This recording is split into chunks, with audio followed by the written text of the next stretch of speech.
Hello students, पिछले class में हमने आपको बताया था कि प्रकाश होता क्या है, प्रकाश के बारे में इंट्रोडक्शन दिया था। आज हम आपको बताएंगे कि प्रकाश का परावर्तन होता क्या है। आज इसके बारे में जानेंगे। देखिए क्या है, किस प्रकार कहा जा रहा है कि प्रकाश का परावर्तन। आप लोग तो पहले कहिएगा भाई कि प्रकाश का परावर्तन होता क्या है, प्रकाश का परावर्तन है क्या। तो जानेंगे कि प्रकाश का परावर्तन होता क्या है।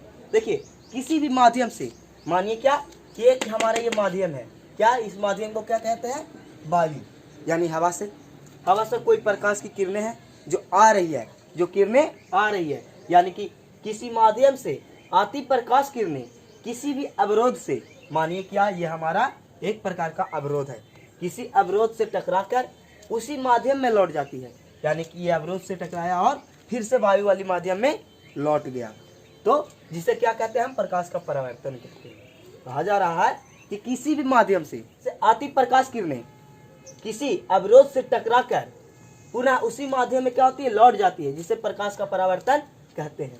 जैसे कि जो यहाँ पर देखिए, क्या कोई किरण है जो आ रही है, जो किरण आती है, आती हुई प्रतीत होती है, जिसे क्या कहते हैं, आपतित किरण कहते हैं। और ये क्या है, हमारा कोई अवरोध है। अवरोध को क्या कहते हैं कि ये हमारा एक प्रकार का आपतन बिंदु है, जहाँ से ये टकराकर पुनः उसी माध्यम में परावर्तित हो गई, यानी कि उसी माध्यम में चली गई, इस यानी कि परावर्तित हो गई। और इसके ऊपर क्या एक प्रकार का अभिलंब डाले हैं, ताकि इससे इसको दो भागों में बांटा जा सके, यानी आपतित अलग हो गया, परावर्तित अलग हो गया, और इसके बीच में एक अभिलंब डाला गया, जिसको नाम दिया गया क्या, अभिलंब। और इसमें दो प्रकार का कोण बना, देखिए एक कोण बना इधर, एक कोण बना आपतित किरण की तरफ, और एक कोण बना परावर्तित किरण की तरफ। आपतित किरण की तरफ जो कोण बना उसे क्या नाम दिए, आपतन कोण, और परावर्तित किरण की तरफ जो कोण बना उसको परावर्तन कोण का नाम दिया गया। देखिए, प्रकाश के परावर्तन के लिए इसके लिए दो नियम बनाए गए हैं, ताकि आप सीधा सीधा समझ सके कि प्रकाश के परावर्तन किस प्रकार का होता है। देखिए, तो प्रकाश के परावर्तन के दो नियम होते हैं, जैसे कहा जा रहा है कि इस प्रकार, देखिए आपतित किरण और परावर्तित किरण और आपतन बिंदु, क्या ये हमारा आपतन बिंदु है, आपतन बिंदु पर डाला गया अभिलंब तीनों एक ही तल में होता है। देखिए, तो नहीं है कि आपतित किरण, परावर्तित किरण और ये हमारा आपतन बिंदु, और इसके ऊपर जो अभिलंब डाला गया है, ये तीनों एक ही तल पर है। और आगे जानेंगे परावर्तन का दूसरा नियम, जो इस प्रकार, देखिए क्या कहा जा रहा है कि आपतन कोण और परावर्तन कोण ये दोनों क्या होते हैं, बराबर होते हैं, यानी एंगल आई और एंगल आर दोनों सेम होते हैं, इक्वल होते हैं, बराबर होते हैं। जैसे कि आप देखे थे इस प्रकार का फिगर था, इसलिए एक अभिलंब डाला गया था, ये हमारा एंगल आई था, ये हमारा एंगल आर था, ये दोनों एक दूसरे के क्या होंगे, बराबर होंगे। अगर इधर 35 डिग्री होगा तो इधर भी 35 डिग्री होगा, यानी ये एक दूसरे के इक्वल होंगे, हमेशा इक्वल होंगे, ना कि अलग होंगे। एंगल आई बराबर एंगल आर हमेशा होगा। अब आपका प्रकाश का परावर्तन का जो नियम था वो खत्म हो गया। अब आपको आगे बताएंगे क्या, कि दर्पण कहते किसको। अगला पॉइंट आपका क्या है, दर्पण। देखिए, दर्पण कहते किसको है, देखिए वैसा चिकनी सतह, दर्पण क्या एक चिकनी सतह होता है, वैसा चिकनी सतह जो प्रकाश के निश्चित नियमों का पालन करता है। क्या, प्रकाश के कुछ निश्चित नियमों का पालन करता है, ज्यादा नहीं, कुछ निश्चित नियमों का पालन करता है, जिसे क्या कहते हैं, हम दर्पण कहते हैं। दर्पण जो होते हैं वो दो प्रकार के होते हैं। देखिए किस प्रकार, पहला गोलीय दर्पण और दूसरा समतल दर्पण। आगे जानेंगे हम कि गोलीय दर्पण किसको कहते हैं और समतल दर्पण किसको कहते हैं। आपको तो बताएं कि दर्पण किसको कहते हैं, यानी कि जो प्रकाश के कुछ निश्चित नियमों का पालन करता है, जिसे दर्पण कहते हैं। लेकिन अब जानेंगे दर्पण के प्रकार। दर्पण के दो प्रकार आपको बताएं कि गोलीय दर्पण और समतल दर्पण। जानेंगे गोलीय दर्पण कहते किसको। गोलीय दर्पण यानी वैसा दर्पण जिसका परावर्तक सतह, क्या, जिसका परावर्तक सतह गोल होता है, उसे गोलीय दर्पण कहते हैं। जैसे देखिए, वैसा दर्पण जिसका परावर्तक सतह क्या है, ये पूरी तरह से क्या है, गोल है, जिसे क्या कहेंगे, हम गोलीय दर्पण कहेंगे। गोलीय दर्पण जो होती है वो दो प्रकार की होती है, यानी गोलीय दर्पण को भी दो भागों में बांटा जाता है, पहला उत्तल दर्पण और दूसरा अवतल दर्पण। देखिए किस प्रकार बांटा गया, ये हमारा गोलीय दर्पण है, इसको दो भागों में बांटा गया, एक हमारा इस प्रकार हो गया, एक हमारा इस प्रकार हो गया। ये हमारा क्या, अवतल दर्पण हो गया, और ये हमारा उत्तल दर्पण हो गया। देखिए गोलीय दर्पण को दो भागों में बांटा गया, एक हमारा इस प्रकार हुआ, एक हमारा इस प्रकार हुआ, जिसको एक का नाम दिया गया उत्तल दर्पण, दूसरा का नाम दिया गया अवतल दर्पण। तो देखिए अवतल दर्पण और उत्तल दर्पण के बारे में जानेंगे कि आगे हम जानेंगे उत्तल दर्पण के बारे में। देखिए उत्तल दर्पण वैसा दर्पण जिसका परावर्तक सतह, क्या वैसा दर्पण जिसका परावर्तक सतह उभरा हुआ होता है। उभरा हुआ कहने का मतलब क्या, कि आगे की ओर उठा होता है। जैसे देखिए तो इसका इस दर्पण का जो है अगला भाग उभरा हुआ है, यानी कि उठा हुआ है, यानी कि वैसा दर्पण जिसका परावर्तक सतह उभरा हुआ होता है उसे क्या कहते हैं, उत्तल दर्पण कहते हैं। आगे जानेंगे हम अवतल दर्पण के बारे में। देखिए अवतल दर्पण कहते किसको है, वैसा दर्पण जिसका परावर्तक सतह अंदर की ओर धंसा हुआ होता है। देखिए यहाँ पे देख सकते हैं आप कि इसका परावर्तक सतह जो है वो अंदर की ओर धंसा हुआ है, जिसे हम क्या कहते हैं, अवतल दर्पण कहते हैं। यानी कहने का मतलब क्या, कि जिसका भी परावर्तक सतह धंसा हुआ होता है उस दर्पण को क्या कहते हैं, अवतल दर्पण कहते हैं। देखिए अवतल दर्पण तो अब हो गया। देखिए अवतल दर्पण का इस प्रकार का फिगर आप बना सकते हैं। आगे जानेंगे हम समतल दर्पण के बारे में। समतल दर्पण, समतल कहने का मतलब आप लोग समझते हैं कि चिकना, यानी कि प्लेन। समतल कहने का मतलब प्लेन, यानी कि वैसा दर्पण जिसका परावर्तक सतह चिकना होगा, जिसका परावर्तक सतह क्या होगा, चिकना होगा, जिसे हम क्या कहेंगे, समतल दर्पण कहेंगे। देखिए इस प्रकार का, जैसे इसका परावर्तक सतह चिकना हो गया ना जी, देखिए इस प्रकार का चिकना है। देखिए इसको भी खड़ा करेंगे तो इसका परावर्तक सतह जो होगा इस प्रकार का चिकना होगा। आगे जानेंगे हम कि दर्पण से संबंधित कुछ महत्वपूर्ण पद। दर्पण से संबंधित बहुत से पद होते हैं। पहले देखिए क्या है हमारा ध्रुव, पहला क्या है हमारा ध्रुव।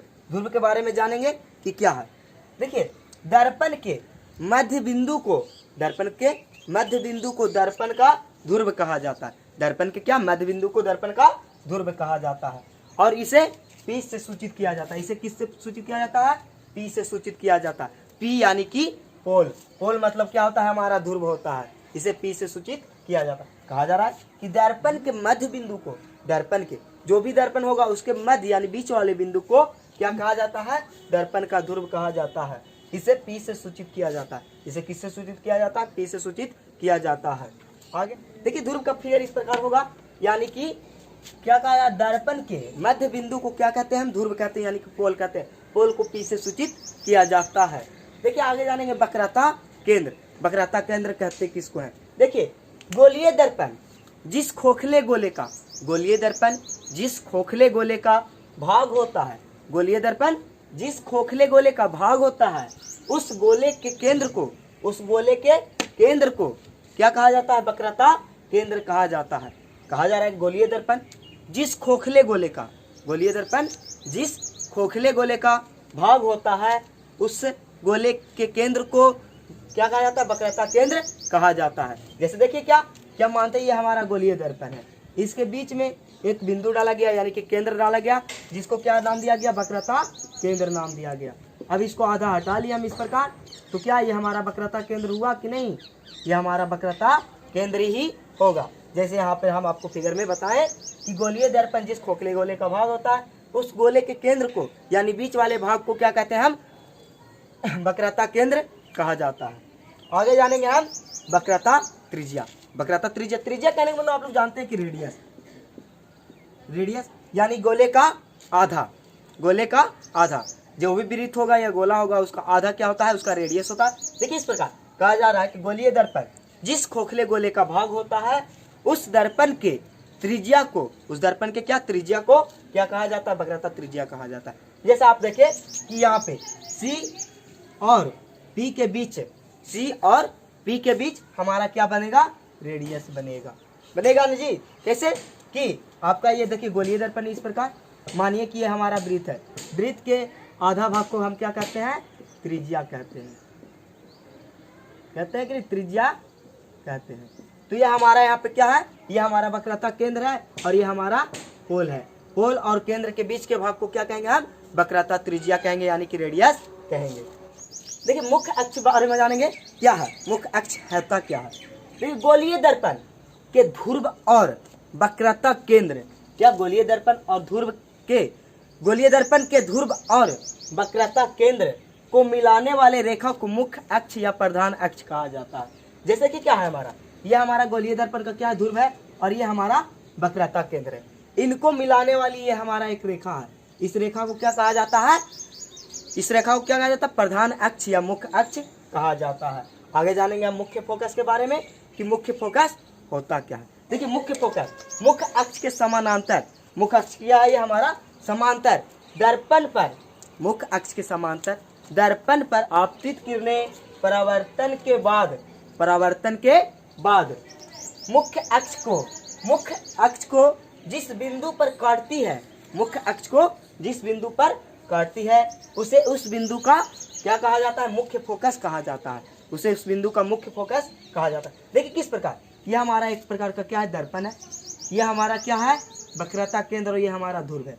इस पर क्या है? एक प्रकार का आपतित किरण है। यह हमारा एक प्रकार का आपतित किरण है